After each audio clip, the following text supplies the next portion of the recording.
So thanks for completing the narrative therapy compass, Lynn. In the next 10 minutes, we'll, sort of do a walkthrough about and go over what you wrote. And the compass is an exercise that helps us to explore your preferred identity and some of the stories that support it. While Mhm. also, I think it's important to also maybe some of the influences, acknowledging some of the influences that kind of pull you away from that too. So in ACT terms, it helps us to reconnect with your values, and in narrative therapy terms, it helps us to strengthen your preferred story. Thanks. So in the centerpiece, the preferred identity, you wrote a few things. So calm under pressure, competent and growing, compassionate, steady and dependable, courageous and asking questions and grounded. hmm So what made these qualities feel important for you as you enter your new nursing role? I guess in nursing, um, these are qualities that are expected of us Hmm. from, supervisors and peers. Um, and they also just innately align with the job. Hmm. Like, for example, like I feel like I need to be calm under pressure to do well. And like that's also what my patients would want to, I think. Okay, good, good. And I'm kind of curious too, which of these qualities feels most present right now? Things that you're noticing. Um, I think my compassion, I think Mhm. that just like I don't even have to think about that. So I guess in terms of that identity and whatever, it's already there. It's very authentic to who I am. Yeah. Okay, great, great. And yeah, these qualities, I think they really align with the kind of nurse that you want to be and the nurse that you can be or who you are. In ACT terms, I think they're sort of representing the values that are steering your behavior, even when some of the uncertainty and challenges are coming up. hmm So if we were to now to shift over to Quadrant Run, which is the stories of where these values exist, you had mentioned, stayed steady during a code blue, which can be very stressful in the hospitals, I'm sure. Explained discharge hmm instructions clearly to a patient, supported a classmate during burnout, corrected a microaggression respectfully, asked clarifying questions during orientation. And if you had to pick the story that best shows your preferred identity in action, which would you choose? I think all of these stories Mm-hmm. show my identities, but I guess in different ways. Like each story has one that kind of stands out. But if I had to choose one, I'd probably choose maybe when I supported my classmate through burnout, just because that kind of happened when I wasn't, on shift or clocked in. And the fact that I can think about me giving space, emotional space to other people when they go through that. Mm-hmm. Um, it's not an obligation, it's not expected of me, but it just, I guess, again, happens.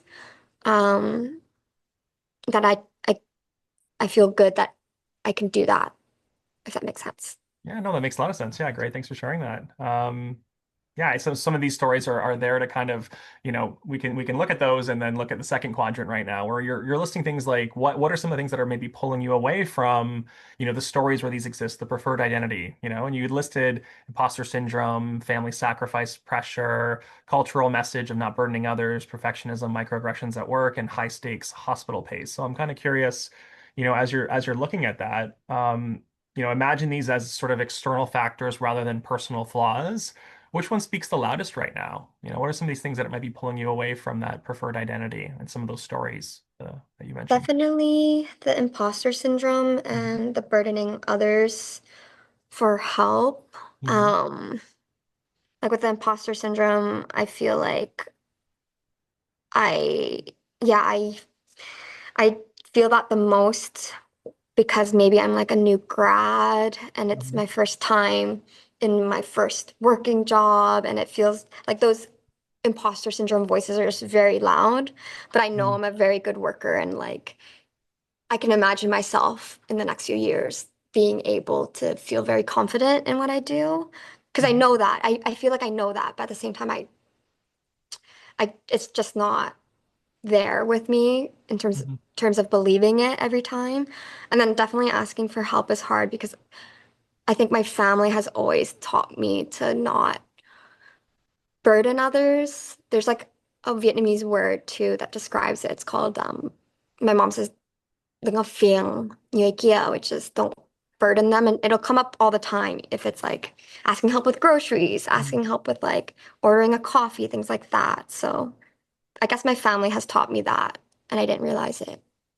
Yeah, yeah. Sometimes there's these different things that we pick up throughout our life, some of these different stories, narratives, and they have a pretty significant influence. Like we sometimes carry them with us throughout our life, and they come up in different ways. And in narrative Hmm. therapy, one of our goals is to separate the person from maybe it's the problem or getting people like in if you were to think of DBT, like sometimes we get people to check the facts. Is this fact Hmm. or is this an assumption? And sometimes doing that can be, we can definitely work on some of that as well. But yeah, I Hmm. appreciate you sharing that with me.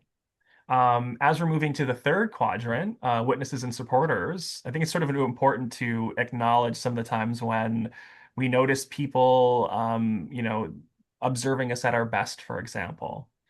And you listed your instructor Maya, friend Anita, mother, senior nurse Carla, younger Lynn, future Lynn. I think I kind of like that sort of what's the parts work, the younger Hmm. versions of ourselves, or maybe the older, wiser version, bringing in that DBT wise mind. Um, and I'm kind of curious if one of these, if you were to imagine like one of these supporters watched you in the story you picked earlier, when you were supporting, supporting people, for example, what might they say about you, this particular person? I would feel like my senior nurse Carla would have a lot of things to say. Mm, Mostly because I work directly under her and she is constantly around me when I'm interacting with patients and even when I'm doing like my nurse notes and that sort of thing. So I get the most feedback from her based on proximity. But I feel like she also just captures, I think she would observe me in a really positive light. I think she mm, would notice how I'm really attuned to my patients. I think she would say how like I'm very patient and careful and thoughtful, which feels nice because I actually respect her a lot. Like she's really good at her job, and I hope to be a good of a nurse as her one day. yeah. Yeah. Sometimes it can feel quite nice to have someone, acknowledge those parts of ourselves or to sort of, they sometimes those supporters, they can remind us that these are particular parts of ourselves that we might overlook in the day to day. Mhm. So I'm sure that that's probably maybe a good feeling to have those supporters in your corner right now. Yeah, Yeah. yeah. And lastly, as we're sort of finishing off the final quadrant of future chapters, you wrote some things, some different steps. Ask one clarifying question each shift, 2-minute grounding breath before work, allow rest before shifts, share one worry with a friend, challenge perfectionism, name microaggressions as external influences. I also like these because they're very practical, they're very, applicable.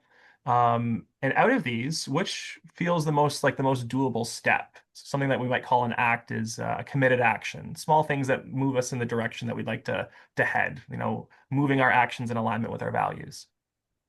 Maybe the grounding breath, Hmm. just because I think my biggest thing is my anxiety like really spikes when I start feeling the imposter syndrome Hmm. or like, yeah, I just feel very anxious before work. So, and I think maybe I can start breathing and staying grounded to not get in my head about those things. Okay. Yeah. So like what sort of impact do you think that would have, applying that step?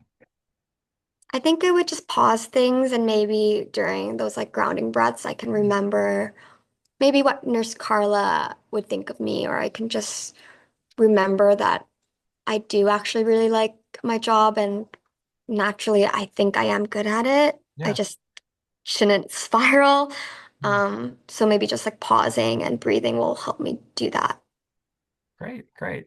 So on that note, yeah, like I think this exercise, what we can do with this is sort of use this as a framework for moving forward. We can come back to it, and the goal is to sort of restory or reauthor our experiences, especially as we're going into some of these new, potentially challenging environments, these unfamiliar, situations, and reflecting on this, we can ideally come up with a plan that sort of works with the sort of the direction that you want to head right now. So Mhm. That yeah, sounds good. good.